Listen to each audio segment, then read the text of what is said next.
कि संग्रिया विधानसभा क्षेत्र का उद्भव 1967 में हुआ और 1967 के विधानसभा चुनाव में संग्रिया विधानसभा क्षेत्र से श्री बीरबल संग्रिया क्षेत्र के प्रथम विधायक बने। जी हां, मैं बीरबल राम साहब की बात कर रहा हूं, जो भारतीय राष्ट्रीय कांग्रेस के प्रत्याशी थे और उन्होंने इस विधानसभा क्षेत्र में सबसे पहले कांग्रेस का झंडा लहराया। 1967 के बाद 1972 का विधानसभा चुनाव आया। इस चुनाव में भी कांग्रेस पार्टी ने बीरबल जी को ही अपना प्रत्याशी बनाया और उन्होंने कांग्रेस की अपेक्षाओं पर खरे उतरते हुए पुनः इस विधानसभा क्षेत्र से कांग्रेस को विजयी बनाया। अगला चुनाव 1977 का विधानसभा चुनाव था। यह वह दौर था जिसमें आपातकाल के कारण पूरे देश में कांग्रेस के खिलाफ आंधी चल रही थी। संग्रिया विधानसभा क्षेत्र से भारतीय राष्ट्रीय कांग्रेस ने यहां स्थापित होते हुए नेता बीरबल राम को बदल दिया और चौधरी रामचंद्र को अपना प्रत्याशी बनाया। कांग्रेस के खिलाफ उस आंधी में भी चौधरी रामचंद्र संग्रिया विधानसभा क्षेत्र से विजयी हुए और पुनः संग्रिया विधानसभा क्षेत्र एक बार कांग्रेस के खाते में चला गया। इस विधानसभा क्षेत्र का विश्लेषण करने वालों ने यह प्रमाणिक तौर पर कह दिया कि यह विधानसभा क्षेत्र कांग्रेस मानसिकता का विधानसभा क्षेत्र है, क्योंकि पूरे देश में जब कांग्रेस के खिलाफ आंधी चल रही है तो भी यहां संग्रिया विधानसभा क्षेत्र से कांग्रेस का प्रत्याशी विजयी होता है। यहां तस्वीर पुनः बदल जाती है 1980 में। चौधरी रामचंद्र प्रदेश की राजनीति में स्थापित हो रहे थे, लेकिन भारतीय राष्ट्रीय कांग्रेस संग्रिया विधानसभा क्षेत्र से अपना प्रत्याशी बदल देती है और महेंद्र सिंह बराड़ को अपना प्रत्याशी बना देती है। लेकिन महेंद्र सिंह बराड़ अपनी पार्टी के निर्णय को ठीक साबित करते हुए पुनः इस विधानसभा क्षेत्र से विजयी होते हैं। अब चुनाव आता है विधानसभा चुनाव 1985। एक परंपरागत तरीके से और किसी राजनीतिक व्यक्ति के स्थापित होने के दौर में यह क्षेत्र यह अपेक्षा कर रहा था कि महेंद्र सिंह बराड़ पुनः इस क्षेत्र से कांग्रेस के प्रत्याशी होंगे, लेकिन भारतीय राष्ट्रीय कांग्रेस के अप्रत्याशित निर्णय ने इस विधानसभा क्षेत्र को अचंभित कर दिया। पंडित नवल किशोर शर्मा के नजदीकी माने जाने वाले युवा नेता केसी बिश्नोई अर्थात कृष्णचंद बिश्नोई को संग्रिया विधानसभा क्षेत्र से प्रत्याशी बना दिया। महेंद्र सिंह बराड़ के लिए निर्णय अप्रत्याशित था, लेकिन कृष्णचंद बिश्नोई अर्थात केसी बिश्नोई ने अपनी पार्टी के निर्णय को सही ठहराया और वह पुनः यहां विधानसभा चुनाव में कांग्रेस का झंडा लहराने में सफल रहे। अगला चुनाव 1990 का आया। 1990 पुनः वह दौर था जब पूरे देश में परिवर्तन की आंधी चल रही थी। भारतीय राष्ट्रीय कांग्रेस ने अपने पूर्व विधायक कृष्णचंद बिश्नोई को ही अपना प्रत्याशी बनाया, लेकिन संग्रिया विधानसभा क्षेत्र की जनता ने एक अप्रत्याशित निर्णय दिया और उस अप्रत्याशित निर्णय में उन्होंने कम्युनिस्ट नेता हेतराम बेनीवाल को विजयी बनाया और संग्रिया विधानसभा क्षेत्र की सीट पहली बार कम्युनिस्ट पार्टी ऑफ इंडिया को चली गई। यह एक अचंभित करने वाला निर्णय था राजनीतिक पार्टी के आकाओं के लिए, लेकिन हेतराम बेनीवाल इस क्षेत्र में धरातल से जुड़े हुए नेता थे। कृष्णचंद बिश्नोई के प्रति लोगों की नाराजगी थी और परिणाम यह हुआ कि उन्होंने हेतराम बेनीवाल को अपना प्रत्याशी चुन लिया। इस तस्वीर में एक महत्वपूर्ण तथ्य और आ रहा था कि कांग्रेस के प्रतिस्पर्धी दूसरा दल जो पहले जनसंघ था और फिर जनता पार्टी से होते हुए भारतीय जनता पार्टी में तब्दील हो चुका था, लेकिन कोई भी प्रत्याशी संघीय विधानसभा से न तो स्थापित हो पा रहा था और न ही विजयी हो पा रहा था। 1993 का विधानसभा चुनाव आते आते संघीय विधानसभा क्षेत्र की परिस्थितियां और भी विचित्र हो गई। कांग्रेस के पूर्व में विधायक रहे महेंद्र सिंह बराड़, जो अपने आप को अपराजित कह रहे थे, कांग्रेस का प्रत्याशी बनने के लिए हाथ पांव मार रहे थे, और वहीं कृष्णचंद बिश्नोई पूर्व विधायक के रूप में अपनी अधिकारिता को जमाए हुए थे। लेकिन भारतीय राष्ट्रीय कांग्रेस ने अपने इन दोनों स्थापित होते हुए नेताओं को दरकिनारा करते हुए एक बार पुनः अप्रत्याशित निर्णय ले लिया, और वह अप्रत्याशित निर्णय यह था कि उन्होंने एक बड़े हरियाणा के राजनेता के समधी को संघरिया से, जी हां, मैं बात कर रहा हूं ज्ञान प्रकाश कड़वासरा की, उन्हें संघरिया से भारतीय राष्ट्रीय कांग्रेस का प्रत्याशी बना दिया। परिणाम कांग्रेस में विद्रोह। महेंद्र सिंह बराड़, जो कि कांग्रेस के पूर्व विधायक थे, उनके परिवार से उनके बड़े भाई गुरजंट सिंह बराड़ संघरिया से निर्दलीय प्रत्याशी के रूप में चुनाव मैदान में कूद पड़ते हैं और कांग्रेस का परंपरागत रहा वोटर गुरजंट सिंह के साथ जुड़ जाता है और पहली बार संघरिया विधानसभा क्षेत्र में एक निर्दलीय व्यक्ति विजयी बन जाता है और दोनों राजनीतिक पार्टियां देखती रह जाती हैं। गुरजंट सिंह संघरिया में एक जन नेता के रूप में स्थापित हो रहे थे और अवसर आ गया 1998 के विधानसभा चुनाव का।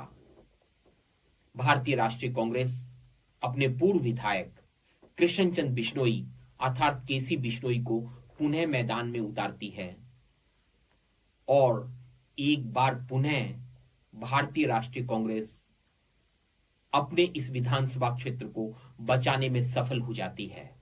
98 के बाद 2003 का चुनाव आता है। इस क्षेत्र की राजनीति में स्थापित हो रहे गुरजंट सिंह बराड़ को भारतीय जनता पार्टी अपना प्रत्याशी बना देती है। भारतीय जनता पार्टी का यह निर्णय उनकी विचारधारा के तो विपरीत था, लेकिन यह वही गुरजंट सिंह थे जिन्होंने निर्दलीय प्रत्याशी के रूप में चुनाव जीता और भैरव सिंह शेखावत की अल्पमत सरकार को समर्थन दिया और उसमें मंत्री रहे।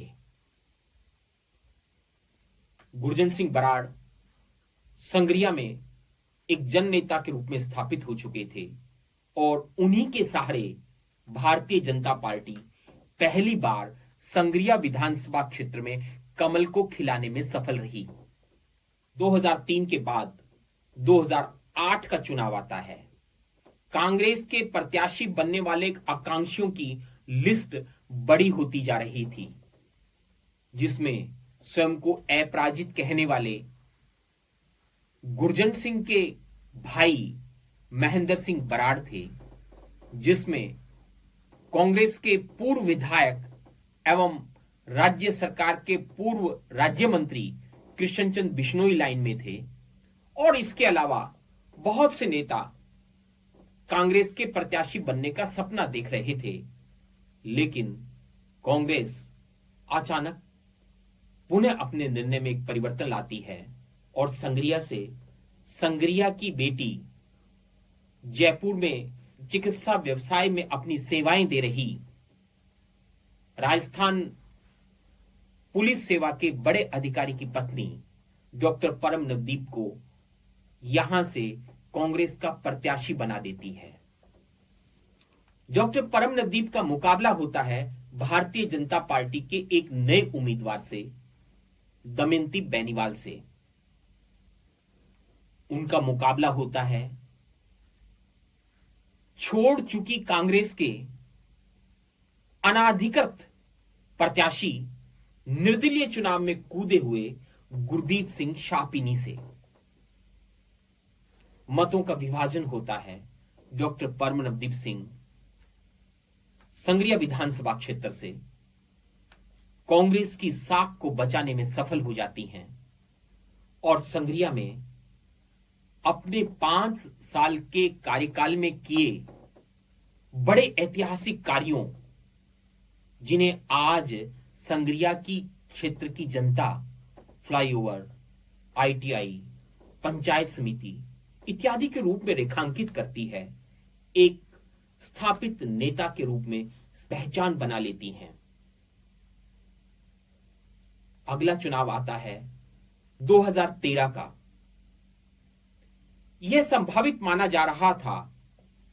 भारतीय राष्ट्रीय कांग्रेस की ओर से विधायक रही स्थापित हो चुकी नेता डॉक्टर परम नवदीप को भारतीय राष्ट्रीय कांग्रेस पुनः अवसर देगी, लेकिन भारतीय राष्ट्रीय कांग्रेस ने पुनः अप्रत्याशित निर्णय लिया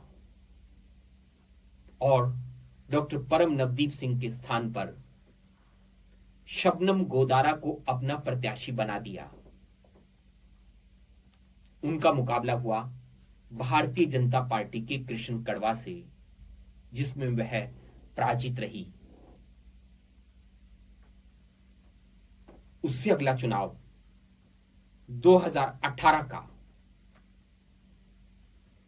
भारतीय राष्ट्रीय कांग्रेस से अपेक्षा की जा रही थी कि वह पराजित हुए अपने प्रत्याशी के स्थान पर पूर्व में विजयी रहे और जिन्हें अवसर नहीं मिला, उन पूर्व विधायकों को संग्रिया विधानसभा क्षेत्र से अपना उम्मीदवार बनाएगी। लेकिन भारतीय राष्ट्रीय कांग्रेस के पुनः एक बार अचंभित करने वाले निर्णय में शबनम गोदारा, जो कि चुनाव हार चुकी थी, उन्हें प्रत्याशी बनाया जाता है और उनका मुकाबला होता है भारतीय जनता पार्टी के एक नए प्रत्याशी गुरदीप शाहपिनी से और वह पुनः चुनाव हार जाती हैं और भारतीय जनता पार्टी विजयी होती है। कांग्रेस का 1967 से लेकर 2018 तक के अपने प्रत्याशी बनाए जाने का समीकरण इस क्षेत्र की जनता की समझ से बाहर रहा। लेकिन यह केवल कांग्रेस का ही पक्ष नहीं था। यदि हम दूसरी ओर भारतीय जनता पार्टी के निर्णयों पर दृष्टिपात करें तो वह तो और भी आश्चर्यजनक रहा। 1967 से लेकर 1993 तक जनसंघ से जनता पार्टी और भारतीय जनता पार्टी ने कांग्रेस के विपक्ष के नेता के रूप में संग्रिया विधानसभा क्षेत्र में किसी को स्थापित नहीं होने दिया और 1998 के विधानसभा चुनाव में भारतीय जनता पार्टी के निर्णय ने तो सबको आश्चर्य में डाल दिया और वह यह था कि उन्होंने अपना अधिकृत प्रत्याशी जनता दल के रास्ते से भारतीय जनता पार्टी में आए कृष्ण जाखड़ को बनाया, सिंबल अलॉट कर दिया, वह मैदान में कूद पड़े, लेकिन समझौते में टिकट आईएनएलडी के प्रत्याशी हरियाणा से आए हुए अभय सिंह चौटाला को दे दी। आप उन अजीब परिस्थितियों को याद कीजिए। भारतीय जनता पार्टी का सिंबल तो कृष्ण जाखड़ साहब के पास था और भारतीय जनता पार्टी एक समझौते के तहत अभय सिंह चौटाला साहब के साथ लगी हुई थी। उससे भी आश्चर्यजनक निर्णय भारतीय जनता पार्टी का उस समय रहा जब उन्होंने संगरिया विधानसभा क्षेत्र और सादुलशहर विधानसभा क्षेत्र अलग होने के बावजूद संगरिया में स्थापित हो चुके गुरजंट सिंह को संगरिया से अपना प्रत्याशी न बनाकर सादुलशहर भेज दिया और संगरिया में एक नया प्रत्याशी दमयंती बेनीवाल को बनाया, जो मूल भारतीय जनता पार्टी के भाग की नहीं थी। उससे अगला आश्चर्यजनक निर्णय भारतीय जनता पार्टी ने 2013 में किया, जब उन्होंने कांग्रेस की विचारधारा से बहुजन समाज पार्टी में होकर उन तक पहुंचे कृष्ण कड़वा को अपना प्रत्याशी बना दिया। भारतीय जनता पार्टी का कार्यकर्ता चाहे व्यक्त न कर पाया हो, लेकिन मन से दुखी होगा, हस्तप्रद होगा कि वह अपने सिंबल को जिताने के लिए अपनी मूल विचारधारा के व्यक्ति को भी आगे नहीं ला पा रहा। 2018 का चुनाव, अपेक्षा की जा रही थी कि भारतीय जनता पार्टी किशन कड़वा को अपने प्रत्याशी के रूप में, अपने नेता के रूप में संगरिया विधानसभा क्षेत्र में स्थापित करेगी और उसे अपना पुनः प्रत्याशी बनाएगी। लेकिन भारतीय जनता पार्टी ने कांग्रेस की लाइन पर चलते हुए कृष्ण कड़वा को संगरिया से स्थापित नहीं होने दिया और उनकी टिकट काट दी और एक नए व्यक्ति को प्रत्याशी बना दिया। वह भी कौन? जो कांग्रेस से निर्दलीय आए, कांग्रेस के विभिन्न पदों पर रहे और अचानक भारतीय जनता पार्टी में आकर संगरिया से प्रत्याशी बन गए और संगरिया से विधायक बन गए। जी हां, मैं बात कर रहा हूं गुरदीप शापिनी की। आप मेरे इस बताए गए आंकड़ों पर एक बार नजर डालें। भारतीय जनता पार्टी ने संगरिया में 2003, 2013 और 2018 में 3 बार अपना कमल का फूल खिलाया है, लेकिन तीनों ही बार उसकी विचारधारा के व्यक्ति यहां से विधायक नहीं बने, केवल कमल खिला और कमल को खिलाने वाले, उसे सींचने वाले आहत हुए। आप मेरी सारी तस्वीर से एक बात समझ गए होंगे कि संगरिया में राजनीतिक नेतृत्व पनप नहीं पाए, इसलिए दोनों राजनीतिक पार्टियां संगरिया में एक शतरंज का खेल खेल रही हैं। दोनों पार्टियां संगरिया को ऐसी प्रयोगशाला बना चुकी हैं जिसमें शायद वह नहीं चाहती कि यहां से निकली हुई बुलंद आवाज राजस्थान की आवाज बन जाए। इसलिए दोनों पार्टियां अपने अपने प्रत्याशियों को, जिन्होंने अपनी अपनी पार्टी का झंडा लहराया, राजनीति का शिकार बनाती रही हैं।